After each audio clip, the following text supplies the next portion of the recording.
All righty. Hello, everybody. I am very, very excited for today's guest. He is one of my personal favorite fitness YouTubers. It is the one and only Geoffrey Verity Schofield. And we're just going to get right into the questions. So first up, Geoff, I want to know, who are you exactly? And what led you to a fitness lifestyle, or more specifically, the bodybuilding lifestyle? I'm a mystery. I'm an enigma. No one knows me. I'm unknowable. No, yeah, I don't know. I've been asked this a bunch of times, but I don't really have like a fixed background or anything. Some people have, they're a physiotherapist, or they're a competitive bodybuilder, or they have, or they're a runner, or they're whatever. They have like a fixed thing. That's what they do. That's what they specifically are. But I'm kind of more of a generalist, more of just like a hypertrophy enthusiast, I guess. Oh, yeah. So I take it, I lift seriously and I lift hard, but it's not, my job or career. I'm not a power lifter or anything. So, yeah. I mean, you're doing very well with whatever you're doing. I will say that. I mean, I feel like I don't know if you have any like aspirations to compete or anything like that, but I feel like you're one of the bigger natural bodybuilders on the scene, as far as I'm concerned, from like what I've seen. And I very much believe you're natural. So I don't know. That's a very admirable thing that you stick to that. And despite the fact that you're natty, like with all of the recent, goings on with bodybuilding, all the deaths, and just the sport being a very controversial thing on the whole, what are your thoughts on the bodybuilder title? Like, is that something that kind of bothers you to like be associated with, given all of the other stuff, or is there a nice divide that you see? Yeah, I mean, it's one of those things where if you say bodybuilding, people assume it's the 300-pound guys, enhanced side of things. So, I think tossing the word natural in there beforehand, a lot of people don't even know what that is, though. Right. You say like natural bodybuilding, they still don't really sort of understand it. And it's because, the enhanced side of things is much bigger right now than the natural side of things.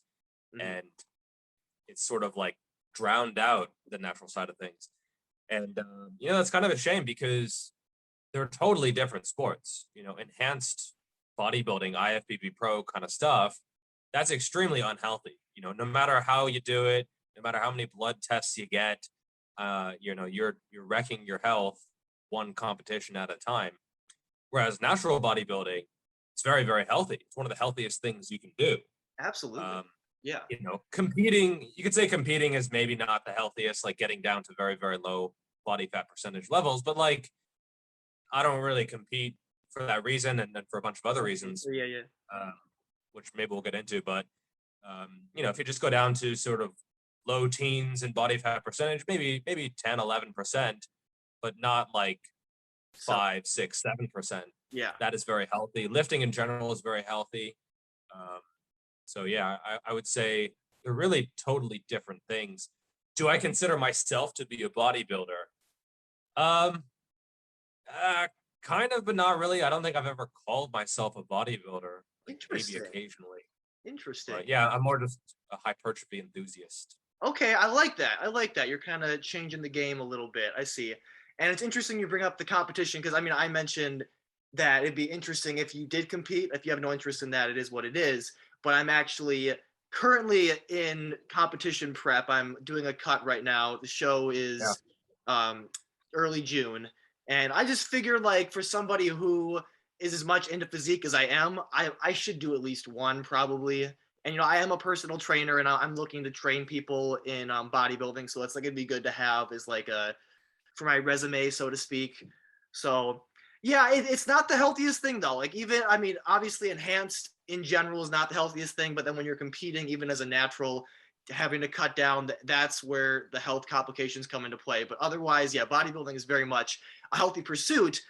Although I will ask you, like, how do you feel about, I guess, the YouTube hates this word, I guess, but the body dysmorphia, all that stuff that can come along with the pursuit of aesthetics, the pursuit of bodybuilding, the hypertrophy enthusiasts out there? Like, what are your, And this, I mean, kind of piggybacking off of that, you know, Alec and Curie, he recently made a video. He's kind of making a series of these videos, it seems like, where it's like, I don't like this athletic pursuit and you shouldn't either. And one of them he did was bodybuilding.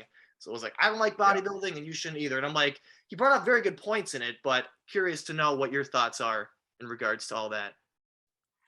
Yeah, so it's one of those things where it's YouTube and you kind of have to have a title that grabs people's attention.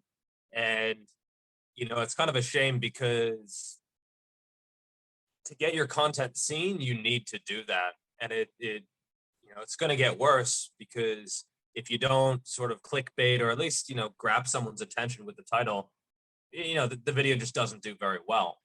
And so I understand why he's titling that way. Yeah. The actual content of the video is a lot more sort of reasonable. Right. More nuance there. Yeah. Eugene Teo, you know, he said, why I don't do barbell lifts and you shouldn't either. So it's one of those things where, you know, you just, it gets the viewer's attention. Sometimes it's negative attention, right? Like, don't tell me what to think, but, you know, it's sort of necessary from a content creation point of view, which is kind of a shame. You know, I think the enhanced side of things, yeah, there have been a lot of deaths recently, and it's a big problem, especially because most people taking the steroids, drugs, they don't actually need them, right? Like they're just using them to get like kind of a decent physique, like that they actually could get naturally if they actually put in the work. And so for a lot of people, it's a shortcut. And I think a lot of enhanced lifters or guys on the enhanced side of things, they don't realize that. They don't realize how common they are because they're surrounded by other sort of hardcore athletes that are using them not for a shortcut, but to get to a place that they couldn't otherwise. Yeah. And so I've had people say like, well, like, you know, steroids aren't that bad, or like, you know, the use is justified. In some cases, yeah, I guess, right? Like if you know the risks, you've already gotten close to, you know, your natural limits or whatever, right? That's another can of worms. Yeah.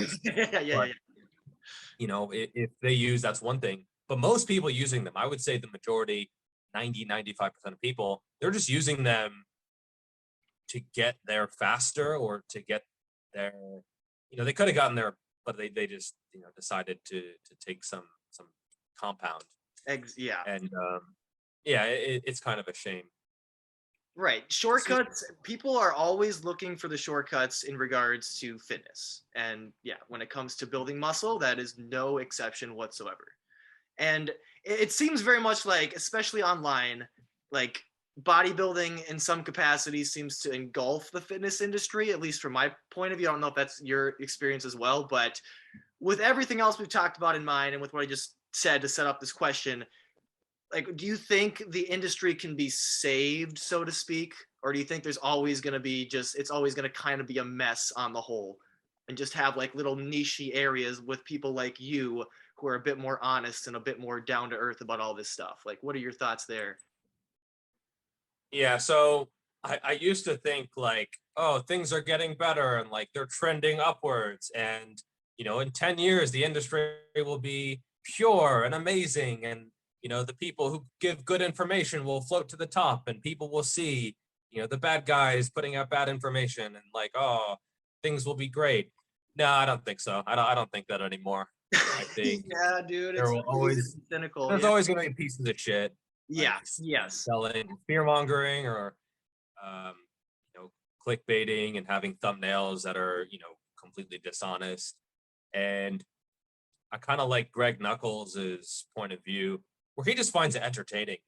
He actually said in one of his podcasts, send me the worst fitness content possible.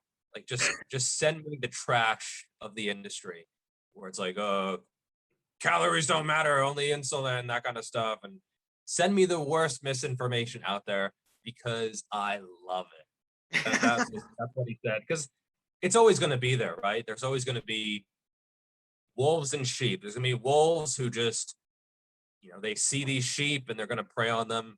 And, you know, there's not much we can do. We can put out good information. We can call out the misinformation. But at the end of the day, it's just a volume thing. There's so many people putting up bad information that there's no way to correct it all, Yeah. especially if you're making quality content.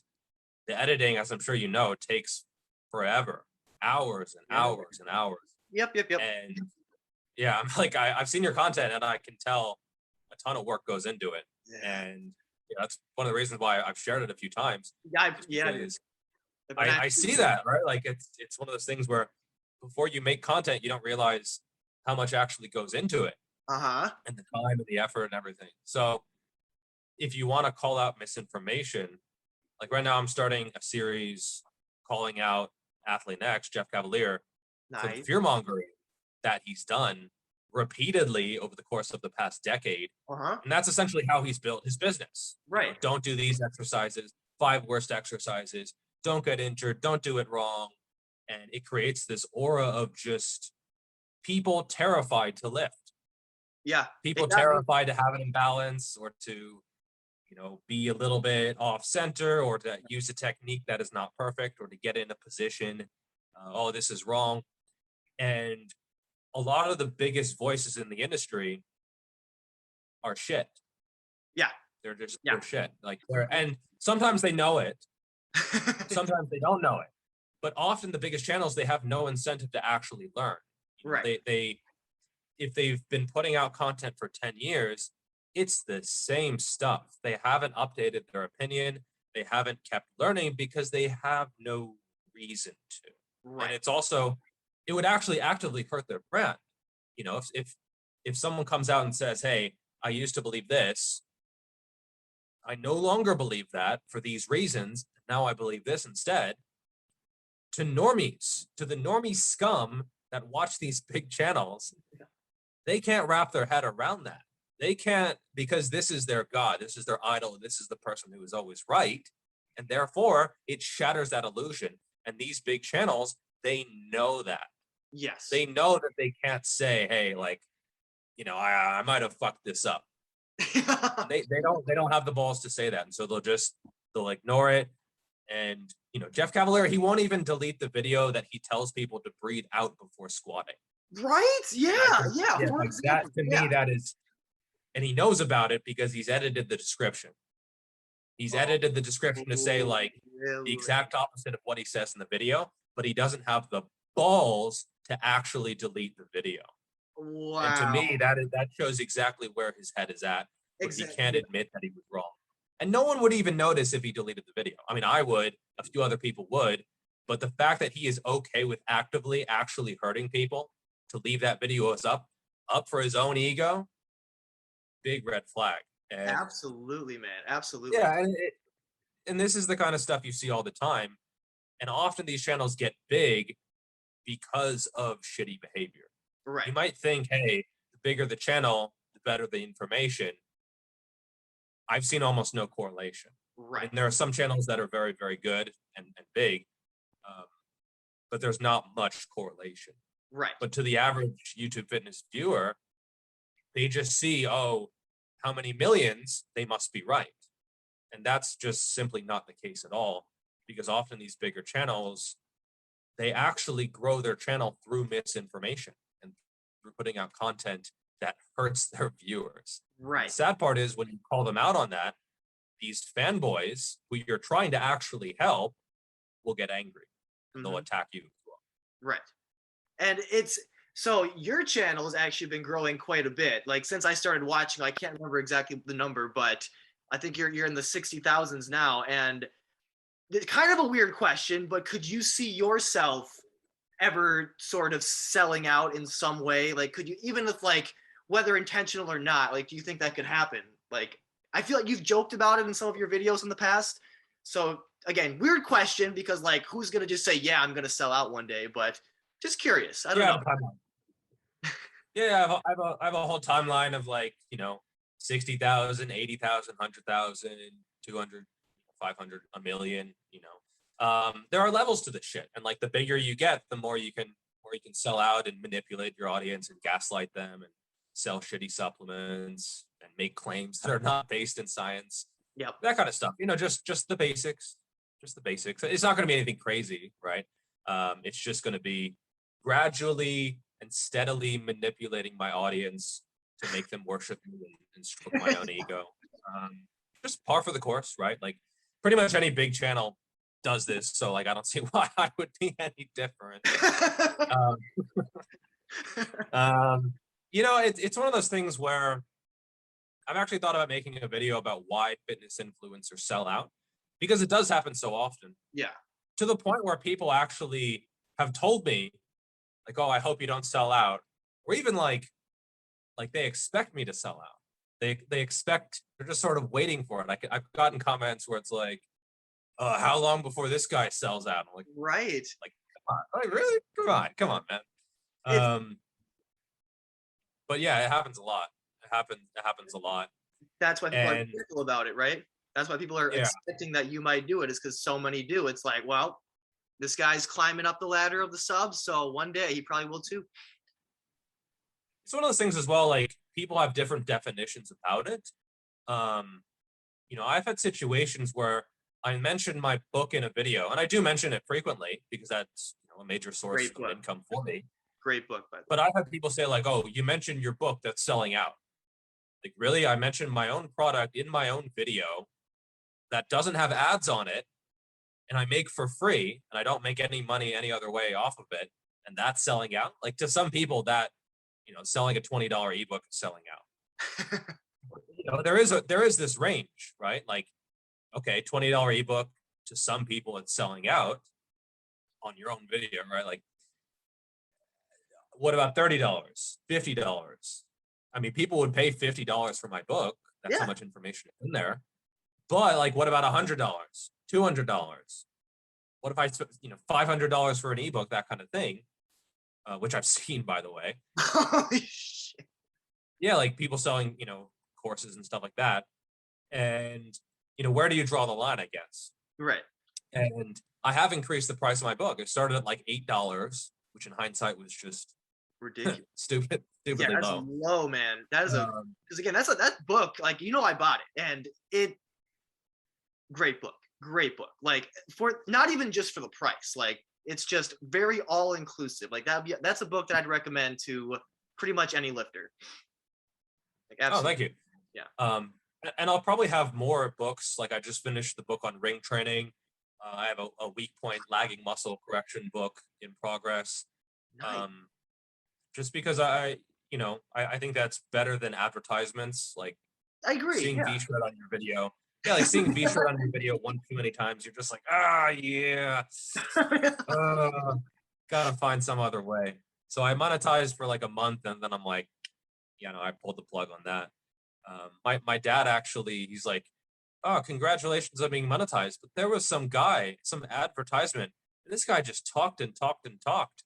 Something shred. I'm like, God damn it. No. So I pulled the plug on that. But, I don't know. I'm not a particularly materialistic person. Obviously, we all have like life expenses. When someone is like, yeah, money doesn't matter to me at all, either they have a lot of money already, or they're living like a monk for some reason. So like, let's be real, money is certainly important. But I already make enough to live very comfortably, and it's not really what drives me. It's something I keep track of, right, mostly for tax purposes. But I don't really, that's not the main motivation. Whereas some people, it's clearly why they got into this, right? Like helping people, it's a nice byproduct, right? Yeah, but it's not like the main reason why they're actually making content. And if someone sells out, I guess it depends on the degree. But is a sponsored video selling out? Is having your own supplement line selling out? Like it's just, it's not really, there's not really a fixed definition. And also it depends on the audience as well. Right. I think most people are okay with me mentioning my book in my video. Yeah, that's pretty reasonable. I think you have every right, every reason, and I don't think it weird. And you actually inspired me one of my hopes down the line, assuming my channel continues to grow, is I would like to also make a training book of some kind and try and sell it. Kind of similar sort of idea. I think that's a good idea. I think it's a good idea what you're doing, and like the lack of ads is really cool too. And then just using your own product, marketing that, like that makes perfect sense to me. And again, like going back to what you're saying about not being super monetarily driven person, like that very much comes through in your videos and just like through your character and like the way you talk and everything. Like it's very clear that you want to help and you also enjoy making the content, and it's not really about the money at the end of the day. So it comes through, at least to me. It shows. It shows. And That's good. Yeah. yeah. And piggybacking kind of off that, what do you kind of, I mean, we kind of touched on it a little bit, but maybe a little more specific on like how do you intend to use your channel going forward as it grows to better this industry and perhaps save it on some level? If, I don't know, if you have an answer to that question anyway. Yeah, so it's one of those things where I don't intend to become like a corporation or anything. Like you see some channels, they become, when they get bigger, they become a brand. Yeah. Right? They have this more corporate feel. I don't really intend on hiring anyone. I don't intend on outsourcing the editing, even if it's the limiting factor. It would just be such a pain in the ass to like send someone the clips and then have them do it and then me not be happy with it and then like be giving feedback and stuff like that. Like I would rather just do it myself. Yeah. As the channel grows, you know, I don't really want to change all that much. It has to change a little bit, I think, just because when your channel is smaller, you can get away with some stuff that I don't think you can really get away with as you're bigger. Yeah. Like when I was, you know, under 5,000 subs, you know, you can just do a really simplistic video that doesn't have good production quality, and people don't actually care. Like they're sort of, if you have good production quality, people are like amazed at it. They're like, oh wow, like this is better than I expected, that kind of thing. But as the channel grows, you know, in views, in subscriber count, in age, I think people expect a little bit more, and this is where I'll have to sort of look at how to produce higher quality videos. But I also still want to keep that small channel feel as long as possible. Yeah. It's just difficult because the volume of comments, of DMs, of everything grows linearly. Yeah. So, you know, I have 10 times as many DMs as I did when I had 6,000 subscribers. Right. And, you know, it can definitely be overwhelming at times. And, you know, YouTube is definitely not easy. I think some people think, oh yeah, 10-minute video, that must take an hour to put together. Oh. Yeah, I don't know. Try, you know, 20 hours or something. Yeah. 10, 15 Yeah. yeah. So it is a lot of work, and you know, you sort of have to rebrand yourself, I guess, at a certain point. But I also don't want to change too much. So I don't know. It's hard to find that balance between like making new content and while also sticking with the same similar genre and, you know, not going into topics that people don't want to watch, making the videos clickable, but not too clickable because then it's clickbait. Oh, and, sure. Yeah. You know, avoiding burnout. Like there's a lot of stuff that you have to think about. Right. When it comes to growing the channel. And yeah, it's definitely not easy. I mean, I love the, like you said, kind of the small, so to speak, channel, or yeah, small channel feel that you got going on. I love that. If you can find a way to keep that in some way while you grow, I think it'd be really cool. But one thing too that I want to compliment you on is I feel like your video topics, and I've left these comments before on your videos, but they're usually very unique. Not so unique that it's just like, what is he even talking about? But it's just like, oh, I didn't even really think of that as an idea for a video topic. So I feel like you've got plenty to go with going forward. You're gonna do great. You're gonna do great as you continue to grow. A few more questions for you. We're gonna do negative one and then a more positive one in the same vein. But what do you think is your least favorite or the worst part of the fitness industry? And then what would be your favorite or what's you would consider the best aspect of the fitness industry? We'll go there first and then one more question after those to close things out. In terms of negative, I would say the fear mongering is the biggest part because I've seen it hurt a lot of people. And I get questions from people who are like clearly messed up mentally because, they're overthinking things. And, pain is something that's quite interesting where it's not just like structural damage equals pain. There's a lot more that goes into it.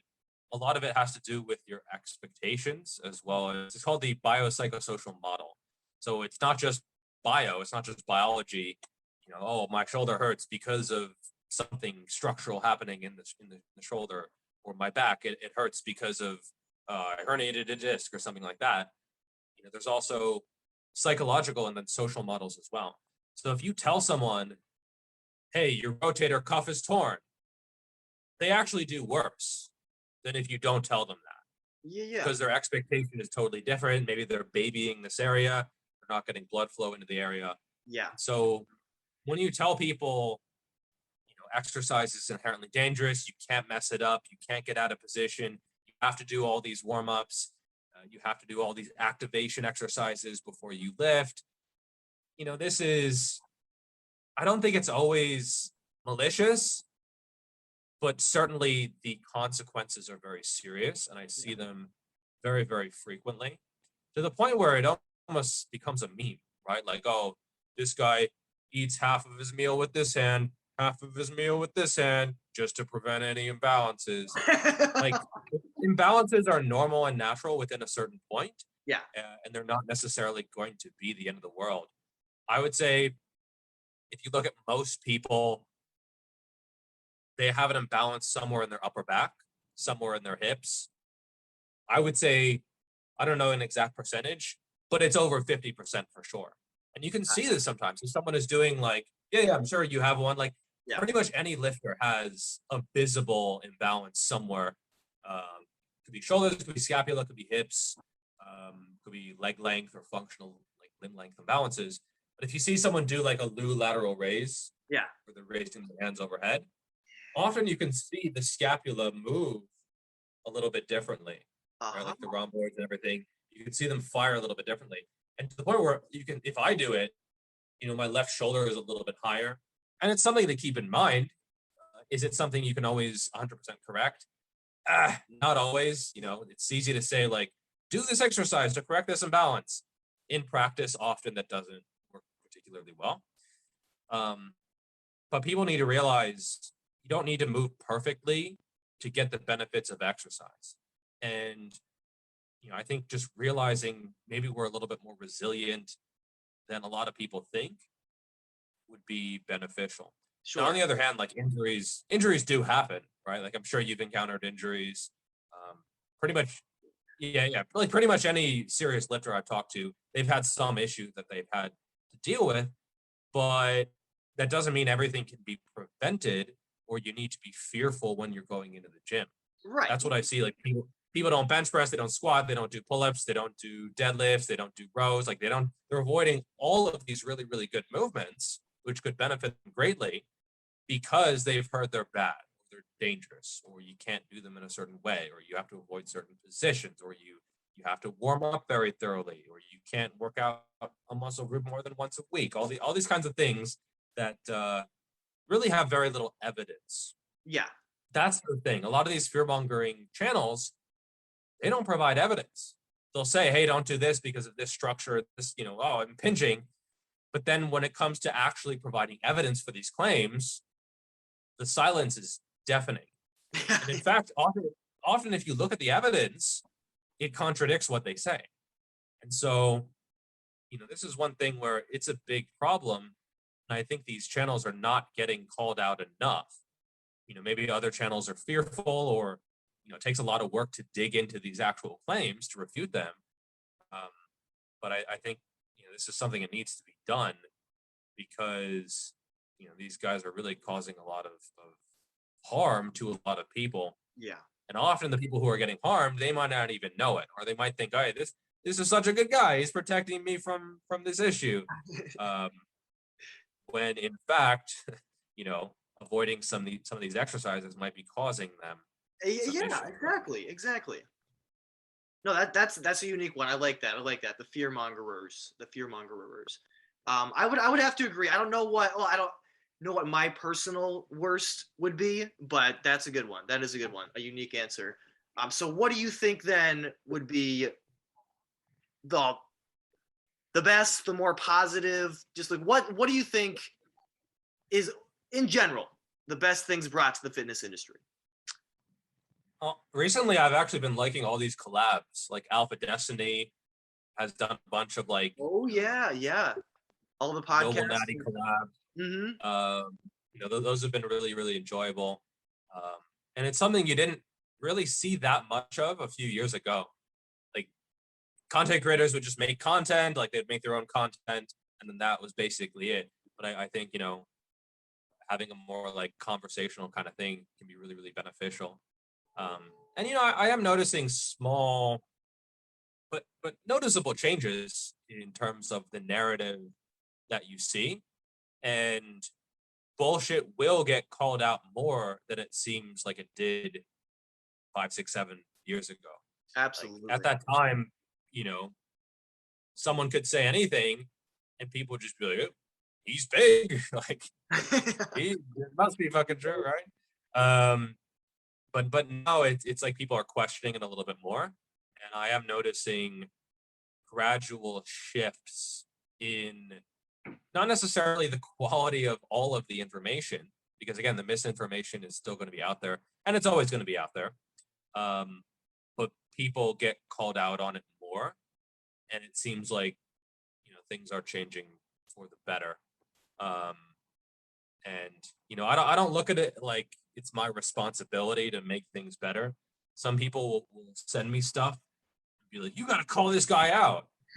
Do I though? Like, no, I don't. No. Like, yeah, hard pass. And sometimes I think people, um, they're like, "Oh no, like this guy said something that's wrong." I'm like, yeah, he did. That doesn't mean I have to like call it out. So I don't want to become a totally like call out channel. Yeah, then that can be a bad look too. Can make you look like a hater, depending. Yeah. Yeah, exactly. And I want to make my own content as well. And that's where I don't even enjoy the call out videos. They often do better. And I think it can be an opportunity for education for sure. Yeah. But yeah, you get like a lot of hate for being a hater. Even if you're not being a hater, you're just like, yeah, he said this is wrong. That's not hating. That's just Yeah. pointing out something that is wrong. Right. But some people will view it as hating. Or they'll whip out the subscriber count thing. Oh, this guy has 800,000 subs. You only have 60,000. I don't get it as much as I used to. Now that I'm at 60,000, but I still get it at 60,000, right? Oh, I'm sure. Like, what's the point where it's like I don't get those? Oh, well, you're a small channel kind of comments. Probably Like, even still at 100,000. They'd be like, "Well, Athlete X has 10 million subscribers, or whatever the hell he has right now," sort of yeah, thing. actually, you think it's at 12, but I was talking to another content creator, and he has like 500,000, and he still got that comment. He's like, well, this guy has more so like It does. and like Oh my goodness. That's something I wish would fall by the wayside, is that little like dick measuring contest, so to speak, I guess, of like the sub count. It's like it can mean something and it often doesn't mean nothing, but it does not mean everything. That is for sure. Like, yeah, truly some of the larger fitness channels are some of the worst ones. Like, and some of the smaller ones are some of the better ones. And yeah, there's variance across the board there. But yeah, okay, so your worst one is the fear mongerers. And I will say, like, Jeff Cavalier has gotten me personally, like on my come up in fitness, he's gotten me with some of this fear mongering. And then your positive is sort of like I guess the community that's being formed with, especially like the noble natties and stuff like that, and how there's a little bit more of, I guess you could say, call outs, or at least holding more people accountable. Because I very much believe in that, is holding people accountable, but I don't like when it kind of veers off into the hater territory, and there is that fine line. But yeah, very good. I like both of those. Very good.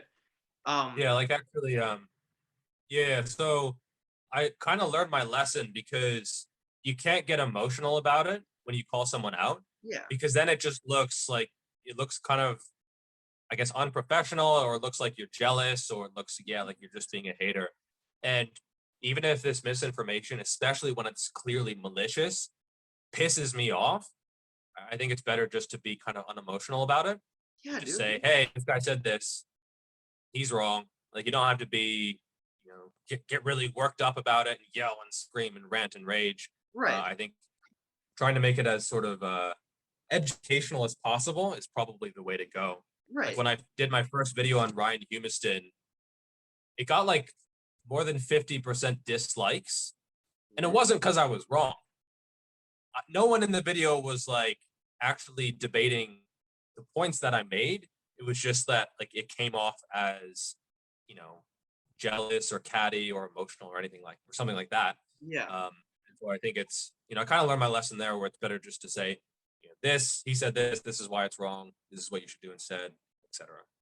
And that's why you're one of the greats, because you acknowledge that and you recognize that. And yeah, I very much noticed that in your content. Is like, it's not, there's nothing wrong with having emotion, having passion, but keep it in check, especially when you're doing a call out, so to speak. Try and still keep it educational, because you're trying to help people. It's not as much about making that person look like a complete idiot necessarily. Like, to some extent, sure, but yeah, If they absolutely. deserve it, yeah. Yeah, if you deserve it. But okay, closing question. I love doing this on the podcast. I call it the Passion Podcast, kind of gimmicky and weird. But what is something that you are passionate about outside of fitness, or something you have a lot of interest in? Again, my big thing is I have many interests, but movies are a big one. Got them behind me. I mean, you have a ton of movie references in your videos. I don't know if that would be one of yours as well, but what you got for us, Geoff? What you got? Knowledge. Knowledge. um, um, it just reminded me of, because I actually thought those were books behind you. So I was reminded of Ty Lopez, where his old YouTube ads from like 10 years ago or something, where he just starts with like he pointing to his car, like, oh yeah, this is cool. But you know what's really cool? Knowledge. And then he points to like But you know what I like a lot more than materialistic things? Knowledge.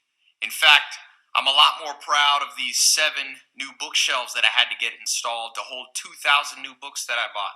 I'm really proud of this bookcase I had to have installed. Yeah, let's see. I still game occasionally. Nice. I used to be a big gamer. Actually, Natural Hypertrophy came out with a video recently saying like why you should stop playing video games. Oh yeah. And yeah. I kind of agree if it's a problem.